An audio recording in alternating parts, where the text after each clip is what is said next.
জুলাই গণ অভ্যুত্থানের বার্ষিকীতে বীরগঞ্জে জামায়াতের গণমিছিল ও সমাবেশ। জাহিদ হাসানের পাঠানো তথ্য ও ভিডিওতে দেখুন বিস্তারিত।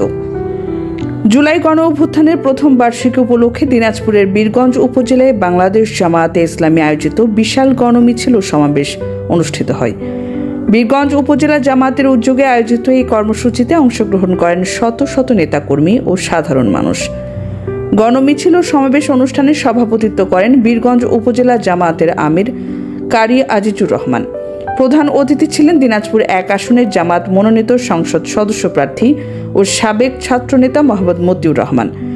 বিশেষ অতিথি হিসেবে বক্তব্য রাখেন দিনাজপুর জেলা তারবিয়াত সেক্রেটারি মাওলানা রবিউল ইসলাম, জেলা অফিস সেক্রেটারি মাওলানা মোহাম্মদ শহীদুল ইসলাম খোকন, শ্রমিক কল্যাণ ফেডারেশনের জেলা সহসভাপতি ও ব্যবসায়ী মোহাম্মদ রাশিদুন নবী বাবু, এস.এম. হাদিউজ্জামান হাদি, উপজেলা জামাত সেক্রেটারি মঞ্জুরুল ইসলাম এবং উপজেলা কর্মপরিষদের নেতৃবৃন্দ বলেন, এই গণজাগরণ জনগণের ভোটাধিকার, ইনসাফ ভিত্তিক সমাজ প্রতিষ্ঠা ও ইসলামী মূল্যবোধ পুনঃপ্রতিষ্ঠার অঙ্গীকার।